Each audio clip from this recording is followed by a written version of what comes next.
नमस्कार फ्रेंड्स, कैसे हैं आप सब। आशा करती हूँ सभी बहुत अच्छे होंगे। मैं पूजा वेलकम करती हूँ आप सभी का आपके अपने चैनल अंकित वास्तु ज्ञान में। फ्रेंड्स, आपको बता दूं कि सूर्य देव और चंद्र देव दो ऐसे साक्षात देवता हैं जो हमें साक्षात दर्शन देते हैं, पृथ्वी पर दिखाई देते हैं। इनकी कृपा से व्यक्ति को अनेकों लाभ प्राप्त होते हैं। जो व्यक्ति सूर्य देव या फिर चंद्र देव का व्रत करता है, उन्हें अर्घ देता है, उसके जीवन में कभी भी धन संपदा की कमी नहीं होती है। पुराणों में सूर्य की उत्पत्ति, प्रभाव, स्तुति, मंत्र इत्यादि विस्तार पूर्वक मिलते हैं। ज्योतिष शास्त्र में नव ग्रहों में सूर्य भगवान को राजा का पद प्राप्त है। तो आज हम इस वीडियो के माध्यम से जानेंगे सूर्य देव की कहानी के बारे में, व्रत कथा के बारे में। वीडियो के अंत तक जरूर बने रहें ताकि आपको भी अक्षय पुण्य फलों की प्राप्ति हो सके। फ्रेंड्स, ऐसी भी मान्यता है कि अगर कोई व्यक्ति रविवार के दिन सूर्य देव की श्रद्धा पूर्वक पूजा अर्चना करता है तो उस व्यक्ति के जीवन में सुख समृद्धि, धन संपत्ति की कभी भी कोई कमी नहीं रहती है। साथ ही सूर्य भगवान शत्रुओं से भी उसकी रक्षा करते हैं। सूर्य देव का व्रत करने के साथ साथ अगर इनकी व्रत कथा भी सुन ली जाए तो व्यक्ति की मनोकामनाएं सभी पूर्ण हो जाती हैं। तो चलिए आज इस वीडियो के माध्यम से सूर्य देव की व्रत कथा के बारे में सुनते हैं, कहानियों के बारे में सुनते हैं।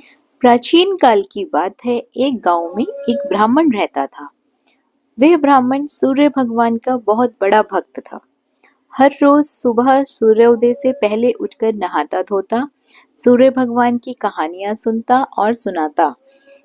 इन सब में उसे देर हो जाती थी और ज्यादा काम वो कर नहीं पाता था, जिसके कारण उसे अपनी पत्नी से बहुत डांट लगती थी और समाज वाले भी उसे निकम्मा कहते थे। एक दिन इन सब चीजों से परेशान होकर ब्राह्मण बाजार से पूजन की सामग्री लेकर जंगल में चला गया। वहां एक सूखी नदी के किनारे एक सूखे पेड़, पीपल के पेड़ के नीचे बैठ गया। वहां बैठकर ब्राह्मण सूरज भगवान की कहानी पढ़ने लगा और उनकी पूजा करने लगा। पूजा खत्म होने के बाद वह नदी से जल लेकर सूर्य भगवान को समर्पित करता है। जैसे ही उसके द्वारा चढ़ाया गया जल नदी और पीपल के पेड़ पर गिरता है, वैसे ही नदी साफ पानी से भर जाती है और पीपल का पेड़ हरा भरा हो जाता है। तभी सूर्य भगवान उस नदी के जल से प्रकट होकर कहते हैं, हे ब्राह्मण, मांग, क्या मांगता है। ब्राह्मण ने यह सुनकर सोचा कि यह आवाज किसी भूत प्रेत की तो नहीं है। तब वह घर जाकर यह सारी बात अपनी पत्नी को बताता है। तब उसकी पत्नी समझ जाती है कि सूरज भगवान ने इन्हें साक्षात दर्शन दिए हैं। ब्राह्मण की पत्नी उसे समझाती है और कहती है, सूर्य भगवान आपसे प्रसन्न होकर आपको वरदान देना चाहते हैं। तब ब्राह्मण अपनी पत्नी से कहता है, मैं वरदान में क्या मांगूं? उसकी पत्नी कहती है, कम शब्दों में जितना हो सके मांग लो। ब्राह्मण को सूर्य भगवान से ये मांगने को कहते हैं कि अपने महल के अंदर सोने के पालने में पर पोते को दासियों द्वारा खिलाते अपने आंखों से देख पाऊं। अगले दिन जब वह जंगल में जाता है और सूर्य भगवान की कहानी पढ़ता है, उनकी आराधना करता है, तभी सूर्य भगवान फिर से प्रकट हो जाते हैं और ब्राह्मण से वरदान मांगने को कहते हैं। तब ब्राह्मण अपनी पत्नी द्वारा बताए गए शब्दों को सूर्य भगवान को कहता है। तब सूरज भगवान यह सुनकर कहने लगते हैं कि तू तो बड़ा भोला भाला है, एक ही बार में सब मांग लिया। सूरज भगवान ने कहा, जा, तेरी इच्छा अवश्य ही पूरी होगी।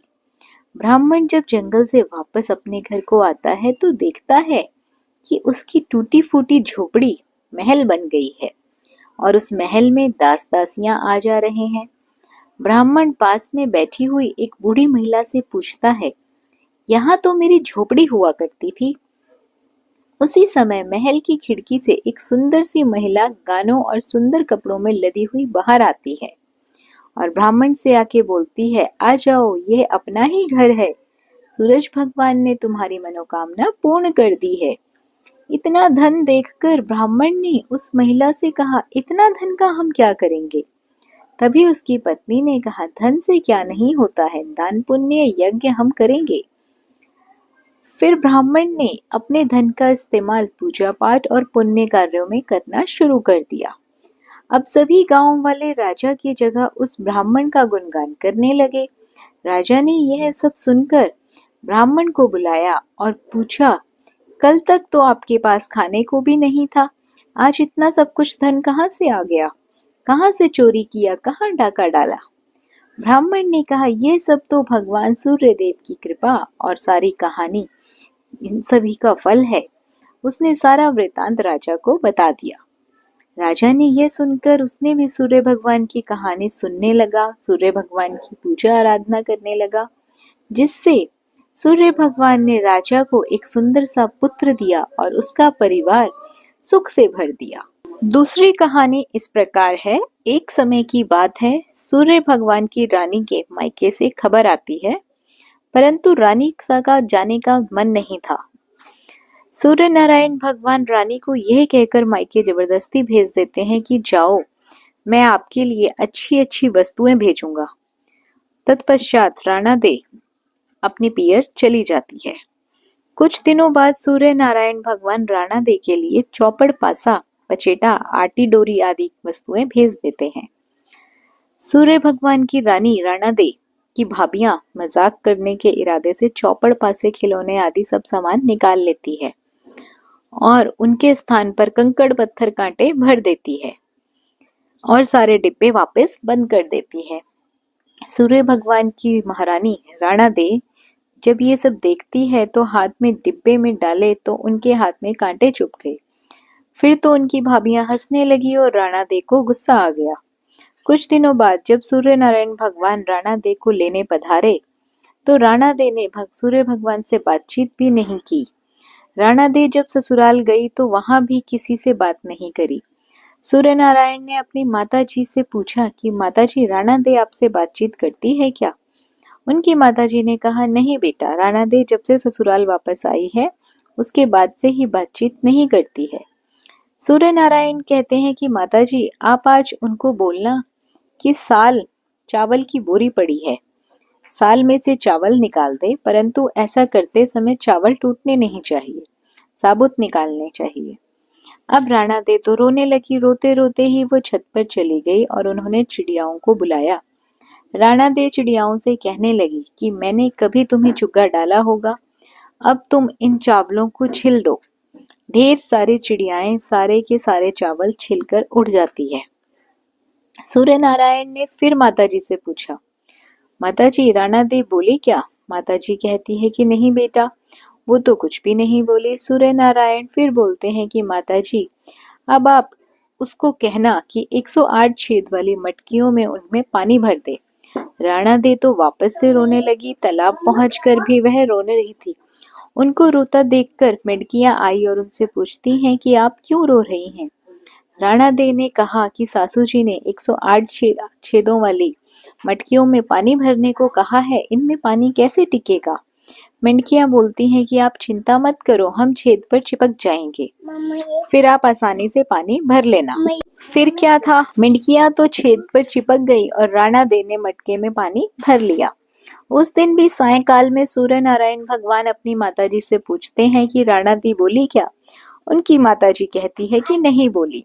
सूर्य नारायण भगवान कहते हैं कि कल आप उनसे बोलना कि बाग में उनके मासी जी आए हुए हैं जो मिलने जाए, और उनको यह भी बोलना कि जिस तरह चरमू बिखरे हुए हैं उधर जाएं। अगले दिन सूर्य नारायण रास्ते में औरत का रूप बनाकर घूंघट निकालकर बैठ गए। तब राणा दे उस तरफ आए तो सूर्य नारायण औरत का रूप धरकर ही बैठे रोने लगे। राणा दे ने कहा, क्यों रो रहे हो, कोई मुसीबत आ गई है क्या?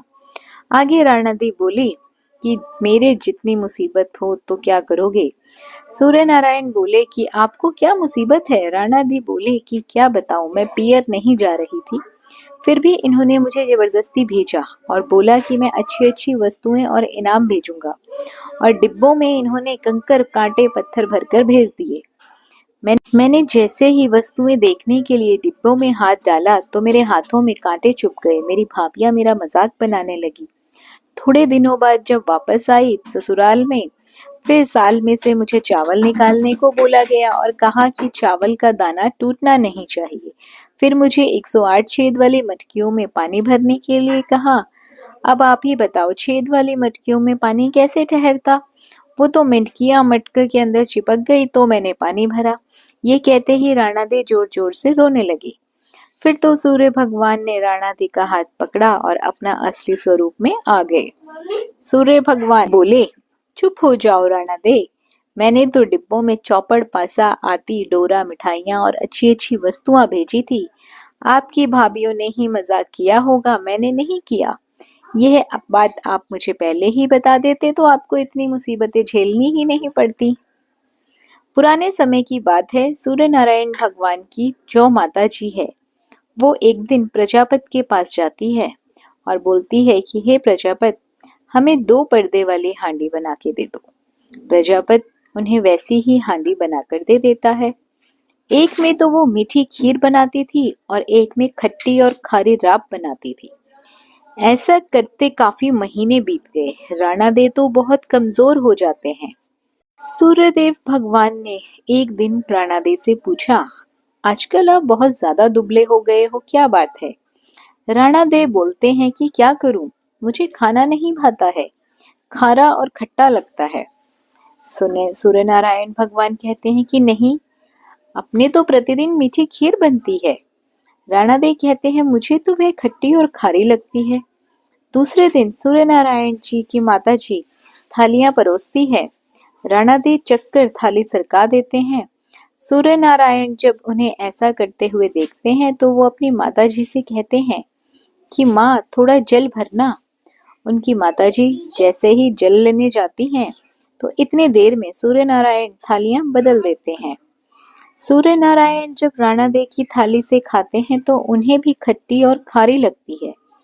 जब उनकी माताजी जल लेकर आती है तो सूर्य भगवान बोलते हैं कि माँ, ओ माँ, आज तो भोजन खट्टा और खारा है।